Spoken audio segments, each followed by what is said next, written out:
The Interstellar Academy floated above a bright gas giant, its silver halls filled with the voices of hundreds of alien species. For most students, the Academy was a place of pride and prestige. Young minds came here from every corner of the galaxy to study science, culture, and diplomacy. The corridors echoed with strange sounds, chittering, humming, growling, and the soft songs of species that did not even speak with mouths. In such a place, diversity was normal. Strange colors, shapes, and body designs did not surprise anyone anymore. But when the first human student walked into the academy, most of the gathered aliens glanced once and then looked away. There was nothing special to see. He was short compared to many. His skin was pale compared to the radiant blues and greens of scaled beings, or the soft glows of crystalline ones. He had no claws, no armored plates, no wings, no fangs. His body looked soft, fragile even. His heart beat quickly in the thin air of the station, and his chest rose and fell as if he was already struggling to breathe. "Is that it?" An insectoid whispered to its friend, its voice buzzing in low tones. "That's a human?" "Looks weak," another answered. "I thought they were larger." The human ignored the whispers. He walked calmly, carrying a simple bag over one shoulder.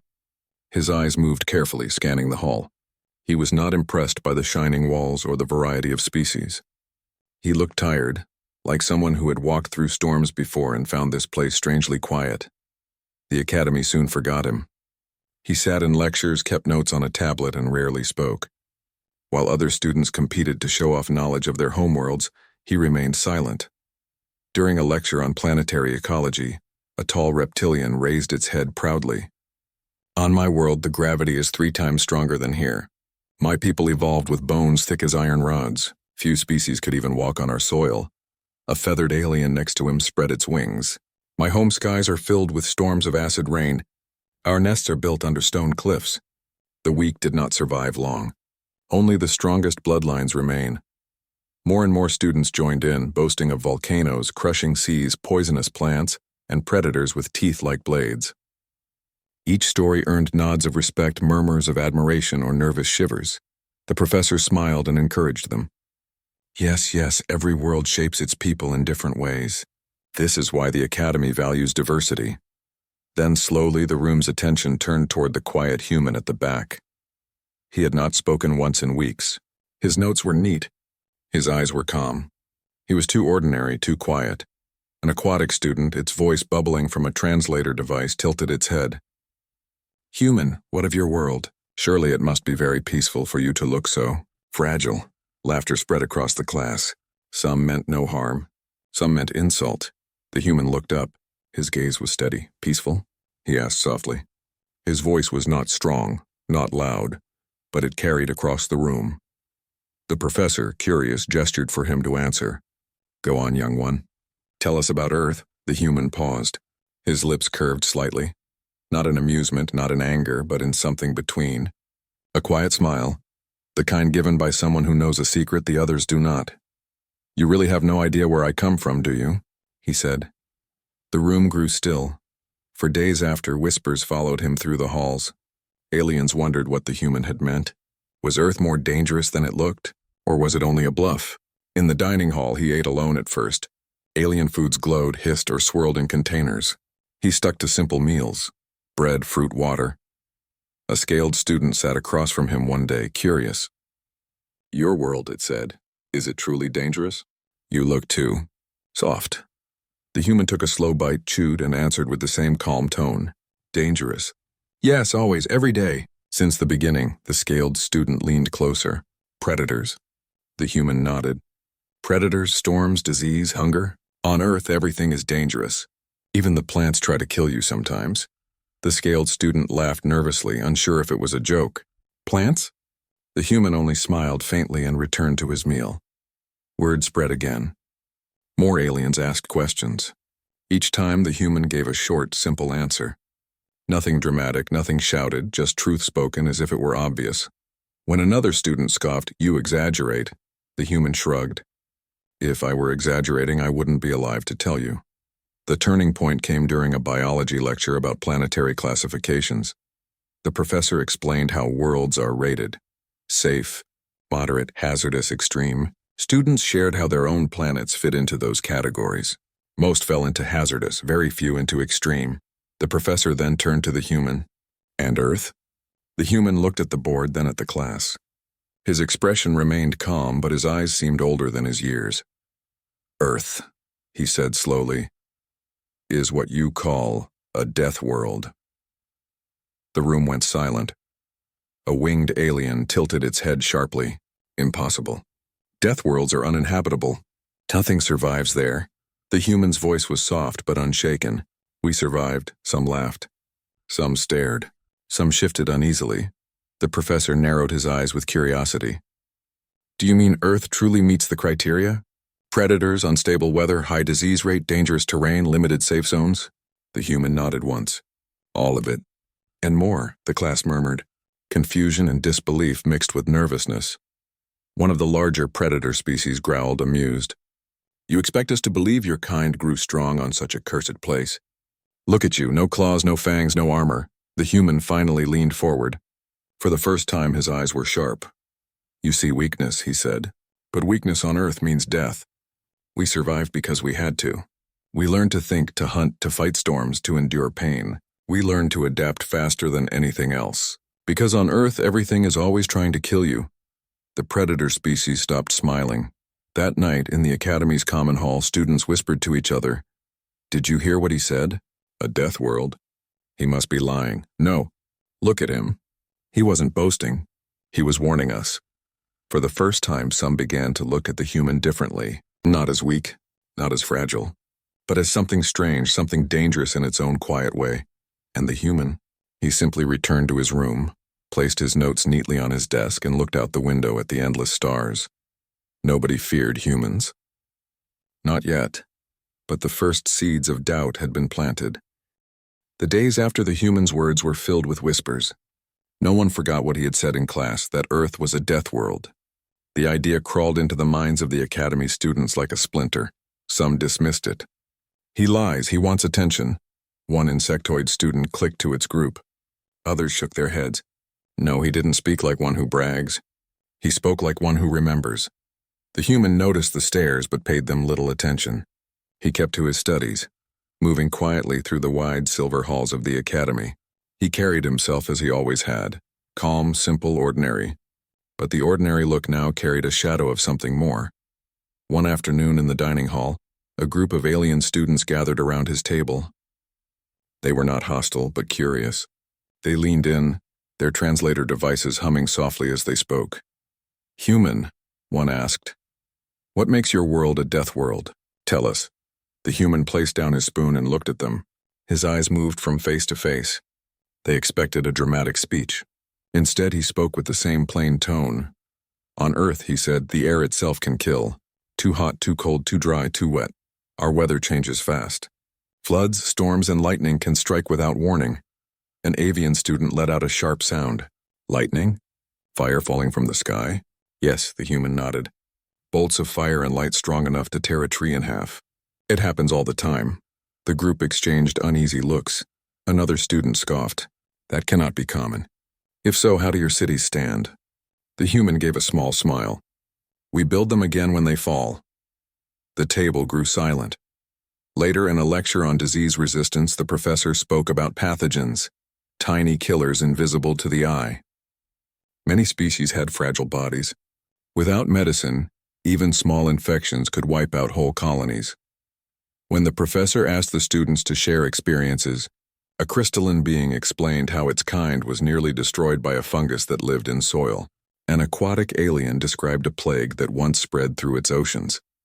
The professor turned, as always, toward the human. And your kind? How did Earth shape your bodies? The human folded his hands on the desk. On Earth, there are too many diseases to count. We grow sick often. Children fight fever when they are very small. Some die, some survive. Those who survive grow stronger. The professor tilted his head. You mean, disease is normal? The human nodded. Every day, our bodies fight invisible enemies all our lives. We don't think about it. It is part of living. Gasps and murmurs filled the room. To many of the aliens, this was unthinkable. To live on a world where sickness was constant, to accept death as ordinary. This was madness. The human's expression never changed. He spoke not as if telling a story, but as if describing the color of the sky. That evening, two predator species cornered him in the common hall. Not with violence, but with challenge in their eyes. They towered over him, their scales gleaming under the station's lights. "You expect us to believe," one growled, "that your kind faced storms and disease and lived? What of predators? What hunted you?" The human looked up at them calmly. "Everything." The predator blinked. "Everything?" "Yes," the human said. "On Earth we were prey. Big cats with teeth like swords, reptiles longer than houses, packs of wolves, swarms of insects that can drink your blood. We were not the fastest, not the strongest, not the biggest, but we learned to hunt the hunters." The second predator gave a low laugh, but it carried no humor. "You expect us to believe your kind killed beasts greater than you?" The human's eyes narrowed just slightly. "Not expect, I know. My ancestors painted the walls of caves with the blood of predators. And still those beasts live. They still hunt us and we still fight them." The predators fell silent. They were not sure if the human was boasting or warning. The whispers spread faster now. Students gathered in groups sharing the strange tales of Earth. Some said the humans lived in endless storms. Others claimed they had fought monsters the size of buildings. Some laughed at the stories, but the laughter carried unease. In class, the questions became sharper. "Is it true your kind can survive without food for weeks?" The human nodded. "If we must. Hunger makes us weak, but we endure." "Is it true you drink water that is not pure?" He shrugged. "We boil it or we risk death. Sometimes we risk it anyway." A shiver passed through the class. One history lecture brought the most questions. The topic was conflict, how species dealt with threats from neighbors or rival tribes. An avian scholar raised its wing proudly. "My kind are peaceful. We avoid war. It has kept us alive." A predator species thumped its chest. "My kind fight with tooth and claw, but only to protect territory. We do not waste blood without reason." The professor turned to the human. "And your people? How did you survive when faced with rivals?" The human was quiet for a long moment. His hands rested still on his desk. Then he answered softly. "We fought." The class leaned closer. "We fought not just beasts," he said. "We fought each other. Villages, tribes, nations. We built weapons of stone, of metal, of fire. We fought for land, for food, for power, sometimes for reasons we cannot even explain. And still we fight." The room grew cold and quiet. One small insectoid whispered almost to itself, "You kill your own kind?" The human's eyes darkened. "Yes," the silence deepened. For many species, the thought of killing one's own was unthinkable. To them, conflict meant extinction. Yet the human said it as if it were survival. "Why?" a crystalline asked finally. The human gave a faint, tired smile. "Because Earth does not forgive the weak. We learned that if we cannot defend what is ours, it will be taken, even from each other." The professor studied him carefully. "And you survived this endless war?" The human nodded. "We survived. We always do." That night in the academy dormitories, students could not sleep. The human's words clung to them. A world where storms could tear cities apart. A world where sickness was constant. A world where predators hunted endlessly. And yet, a species had not only survived but thrived there. Some felt admiration. Some felt fear. Some refused to believe. But none could forget. The next day in the academy courtyard, a group of curious students approached the human again. This time they were gentler. "Human," one asked, "if your world is so dangerous, why not leave? Why live there at all?" The human looked up at the artificial sky of the station. His eyes seemed far away, remembering something only he could see. "Because it is our home," he said simply. "We do not run from it, we face it. Leaving would mean surrendering, and humans do not surrender." The students exchanged uneasy glances. His words were not loud, not fierce, but they carried a weight heavier than steel. The whisper spread quickly after that. Humans come from a death world. They survive storms, plagues, predators, and war. They never surrender. And for the first time in the academy's long history, some students looked at a human and felt a shiver of fear. The rumor had spread beyond the lecture halls. It had reached the dining halls, the common rooms, and even the quiet libraries of the Interstellar Academy. The human's words followed him everywhere. "Earth is a death world," some mocked the idea. "He lies. He tells stories to look stronger." Others shivered when they remembered his calm tone. No one lies like that. He wasn't boasting. He was remembering. For the first time since his arrival, the human was no longer invisible. Eyes followed him when he walked through the shining halls. Whispers grew louder when he sat in class. His silence now seemed heavier than speeches. It was during a xenobiology lecture when the truth began to take shape. The professor, an old being with translucent skin, spoke about survival traits. Each species adapts to its world, the professor explained. Some gain armor. Others gain speed. Others grow toxins or wings. But the human adaptation, it seems, is different. Tell us, child of Earth, what makes your kind endure? The human sat still for a moment. Then he spoke slowly. We are not the strongest. We are not the fastest. We are not the biggest. We survive because we are stubborn. We keep going even when we should fall. Some students laughed nervously. That is no adaptation. That is foolishness, the human shook his head. On Earth, foolishness means death. Endurance means life. If we fall, we stand again. If we bleed, we keep moving. Even when our bodies are broken, our will pushes us forward. The room grew quiet. A predator species student raised a claw. That is impossible. No body can fight without strength, the human's eyes sharpened. On Earth, hunters chase prey for hours. We are slow, but we run until faster animals collapse. Their bodies break from exhaustion, but ours do not. That is how we survived. Not with claws. Not with teeth. With endurance. The class shifted uncomfortably. To outlast predators was not strength of body. It was strength of will. And that was harder to measure. Later that week, in a lecture on environmental hazards, the professor displayed images of planets filled with storms and quakes. These worlds are unfit for settlement, he explained. Too violent. Too unstable. The human raised his hand. On Earth, we live in places like those. The professor blinked. You mean volcanoes, the human interrupted.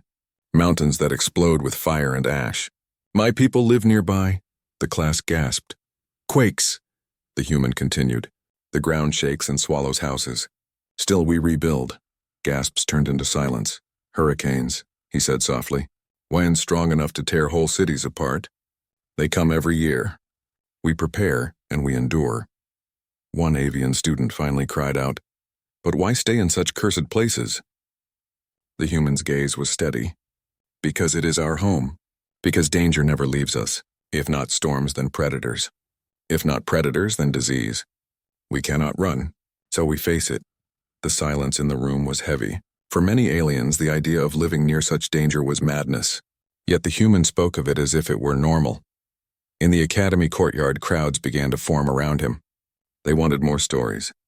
They wanted to know if the rumors were true. One crystalline student asked, What of your bodies? You look fragile. How can you live in such violence? The human gave a small shrug. We break bones, but they heal. We lose blood, but we survive. We scar, but we continue. On Earth, wounds do not always mean death. The crystalline shivered. To them, a single crack meant shattering. Another alien leaned forward. Is it true you can survive poisons? The human tilted his head. Some, yes. We drink liquids that would kill you in moments. Our bodies fight the toxins. Sometimes we lose, but often we live, murmurs spread through the crowd. And heat? Asked a scaled student. The human nodded. We survive deserts that cook the ground. We also survive ice that freezes skin. We learn to build fire to cover ourselves to endure. And pain? Asked a predator.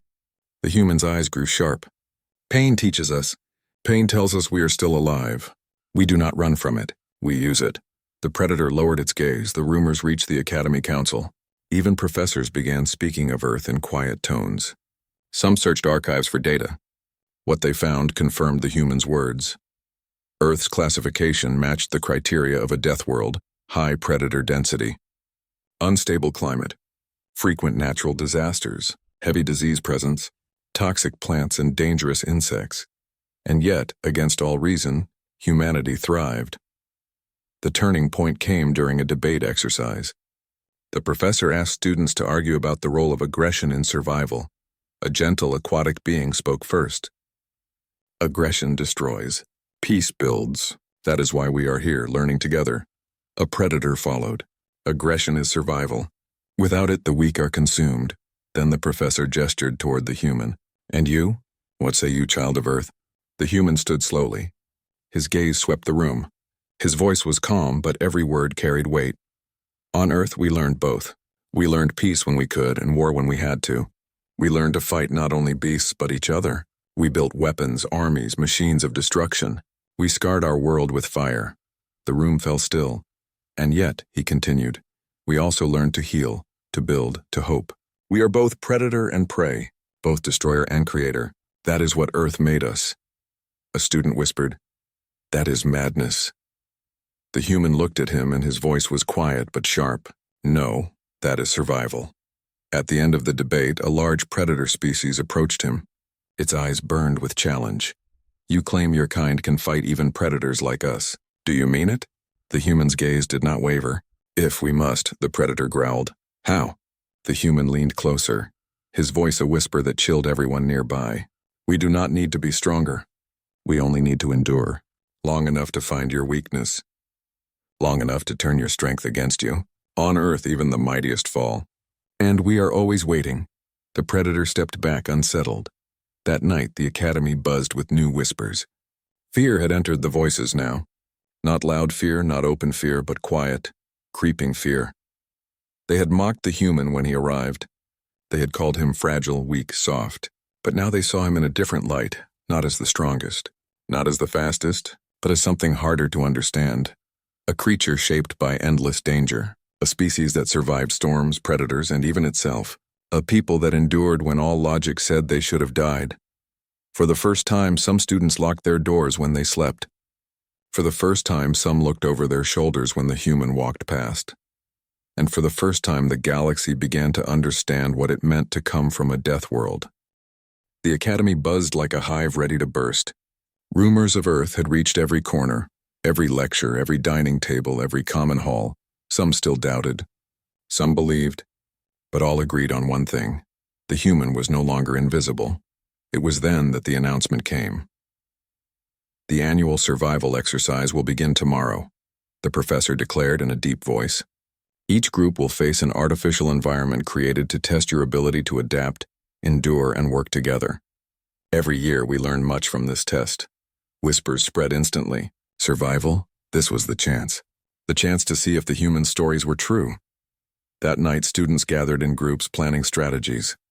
They carried tools, maps, and supplies into their training rooms. Many spoke of alliances, of who would lead, of who would carry resources.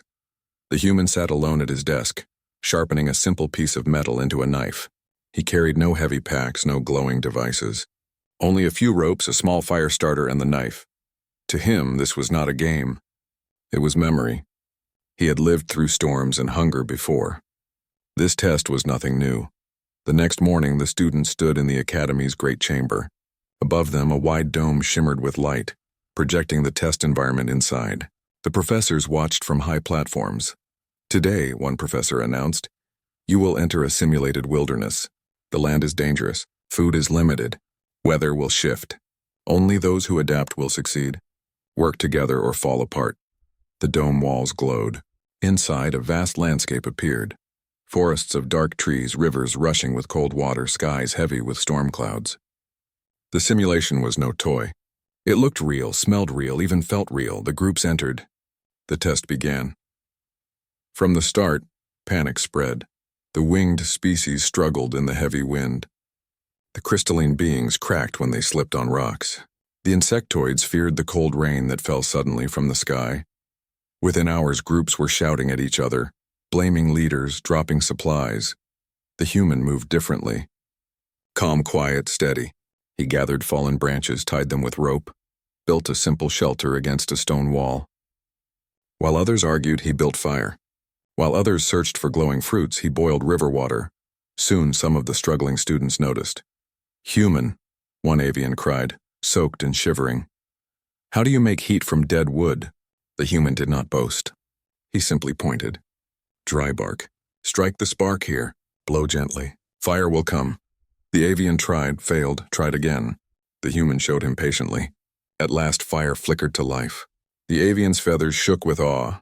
As night fell, predators emerged from the forest, simulated beasts with glowing eyes and long teeth. Panic returned. Groups scattered. The human did not run. He sharpened his knife against stone. When the beast came, he shouted loudly, waving fire. His voice and flame drove them back into the dark. The predators were not real, but the fear they inspired was. And the other students saw how the humans stood against them, not stronger, not faster, but unyielding. By dawn, more students had gathered near his camp. They were cold, hungry, frightened. They looked at him not with mockery now, but with hope. "Help us," a crystalline whispered. "We cannot last," the human nodded. "Then follow. Do what I say, and you will live." Days passed inside the simulation. The human taught them how to weave leaves into shelter, how to track streams for clean water, how to use stones as tools. He showed them how to scare predators with noise, how to move silently when danger was too great, how to ration food so it lasted. Slowly, the students began to change. They stopped panicking. They started working together. They began to understand. "This is how humans live?" an insectoid asked one night by the fire. The human nodded. "This is how Earth taught us. Every day. Since the beginning." The group fell silent, staring into the flames. They finally began to believe. On the final day, the simulation unleashed its greatest trial. The sky darkened. Winds roared.